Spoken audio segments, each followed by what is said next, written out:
So I'm going to ask you a question. What's the opposite of benign? Typically, we consider the opposite of benign to be malignant. And I am sure that you have heard the term benign neglect, right? Benign neglect is basically the becoming too busy to water your houseplants kind of neglect. You aren't mad at the plants. Life just pulls you in another direction, and the plants aren't that important. Benign neglect may show up in other relationships, in friendships where maybe your friend moved far away and it's getting harder to stay in touch because of time zones and life and other friendships and relationships encroaching on your time. You aren't mad at the friend, but you don't have the kind of regular contact you once had, and life creeps in. Another example could be that you may let some things slip at work and not pay those tasks or other people at work enough attention. There's no ill intent. Benign neglect is not manipulative. It's not the silent treatment. It's not neglect that happens because you devalue someone. It's that you don't pay attention to the person or thing in the way maybe you once did, or maybe you just don't care about it. Oftentimes because life gets busy, other things take precedence, and it's almost like you forget. And things that once perhaps got more attention or took up more of your time now are at best an afterthought. Now, that's not to say that people on the receiving end of benign neglect are okay with it. They may be hurt, and those poor plants experiencing your benign neglect may wither and die. It may be that the workplace stuff actually drops off and the quality drops, and maybe a deadline doesn't get met, or a project that had promise actually fades away, or other people's work starts to slip because they're not being adequately supervised or followed up with. In intimate relationships, benign neglect is a tough one, because even in a healthy relationship, life happens. Work, kids, other responsibilities. And it can become easy to treat a partner as an afterthought. And many a relationship has ended because of benign neglect. So benign neglect, while not mean or cruel or intentional, still has consequences. And it's not good for people. Benign neglect by a parent to a child is actually, frankly, the most harmful.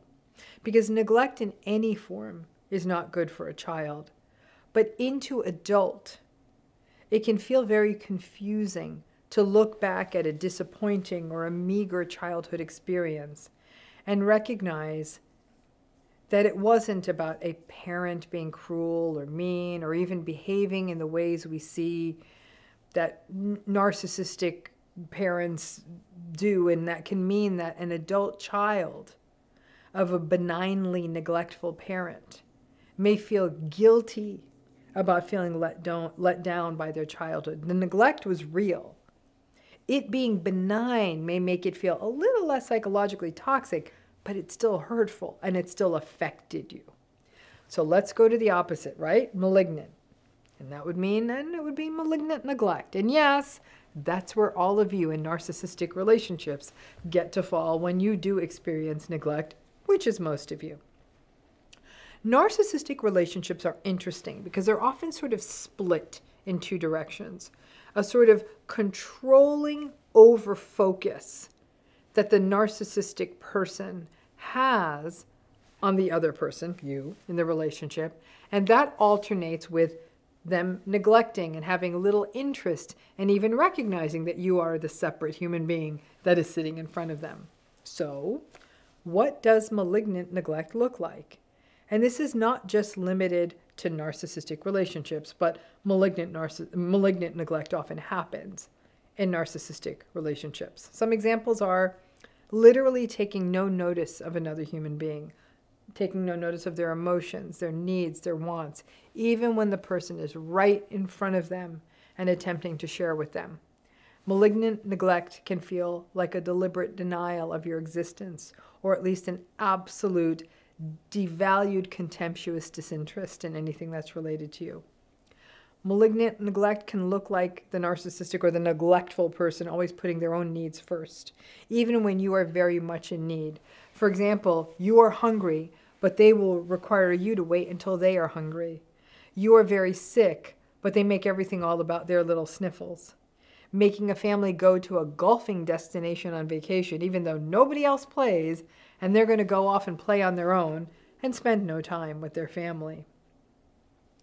Malignant neglect can be the silent treatment when they don't get their way, or withholding, or becoming sullen, or giving one-word answers when things aren't going their way. Malignant neglect can be withholding important information that would be valuable and actually quite important for you to know. For example, a narcissistic family member whom you may have disengaged from but happens to have all the information from the family doesn't let you know that a beloved grandparent has become very ill. Or a narcissistic colleague not informing other colleagues of an important deadline to be considered or just to be aware of at work. When you are going through a difficult time that they know about and they make no attempt to reach out, touch base, or offer any assistance, and this can feel particularly malignant if you have done this and been there for them. There is something there's something that feels very deliberate about malignant neglect. It's more than a person just being too busy to check in. There's really almost this intentional sense of you don't deserve to be seen, or that you do not matter, or in the extreme, that you really don't exist, unless I need you to exist. There's also that icky feeling that you are only seen when it works for them, or that they need something, or they lash out at you. That's what makes malignant neglect so malignant. With benign neglect, it's actually more of a gradual slippage, and the context may make sense. And it's not as much of the I see you when I need you, but then I don't see you when I don't need you. Malignant neglect feels more intentional. A person pulling away and not being there because they're mad about something that did not go their way, or because they did not get something that they want, or that you didn't do what they want. Malignant neglect feels like it is in the same zone as punishment, and not just about the being forgotten that we see in benign neglect.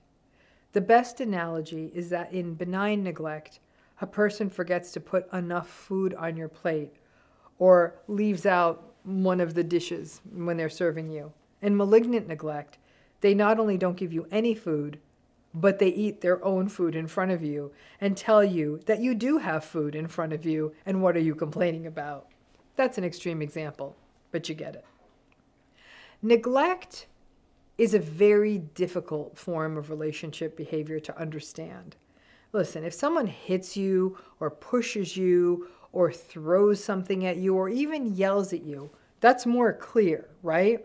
And even then, survivors of these relationships may make excuses. But that overt abuse is something we are now more and more clear on. Neglect, we typically can't, it's hard to see because it's like a subtracting of something, right? We typically don't even see it as abuse. And because benign neglect may not feel good, it's not even a sin of omission, it's an omission. And for most benign neglectors, once their neglect is pointed out to them, they will often apologize, take responsibility, figure things out, and attempt to do better by those they are neglecting. In malignant neglect, it's not only a sin of omission, it's also a gaslighted and invalidating sin of omission. But still, it can be very subtle, and it's highly unlikely that other people will see it because it's neglect, it's a subtraction.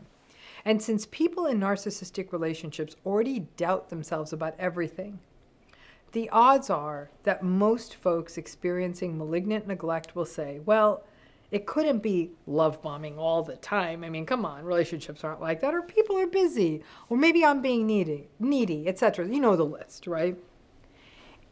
In benign neglect, the neglector, as I said, if their neglect is pointed out to them, they'll take some ownership. In malignant neglect, not only will they not take ownership, They will often tell the other person that they are crazy, they're too demanding, they're asking too much, and they'll gaslight. And so there is no path forward. You either tolerate the neglect or you get manipulated and doubted. It's basically pick your poison. Again, benign neglect sucks too. This isn't saying benign neglect is good. And it still could be the end of a relationship. I'm not sugarcoating it. Benign doesn't mean good. It simply means not bad. And the benign neglect could be a sign of emotional immaturity, meeting someone or being in a relationship with someone at the wrong time, when there's too much other stuff going on, and the resignation that this person doesn't have what it takes to be present in this relationship. And while in an intimate relationship, that may simply mean that the relationship ends. If you were raised by a parent where there was benign neglect, for example, your parent simply wasn't ready to be a parent, or had too many other issues going on in their lives, or perhaps financial problems, or they were just working all the time, you may remember a parent who was there for you from time to time, and it was lovely, but that also you were often having to figure it out for yourself at too young an age. And as a child, you don't really have options. And that childhood benign neglect can take a toll on you. But with the malignant neglect, it is harmful. And it often gets missed as an impactful form of abuse.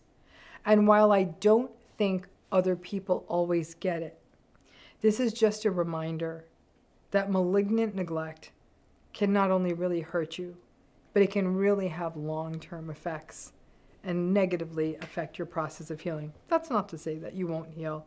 People do heal from malignant neglect, but it can often feel like sort of an unacknowledged form of abuse, as neglect often is. But the malignant neglect feels different. This isn't about not watering the plant. This is like taking the plant and dumping it out of the pot. Thanks again.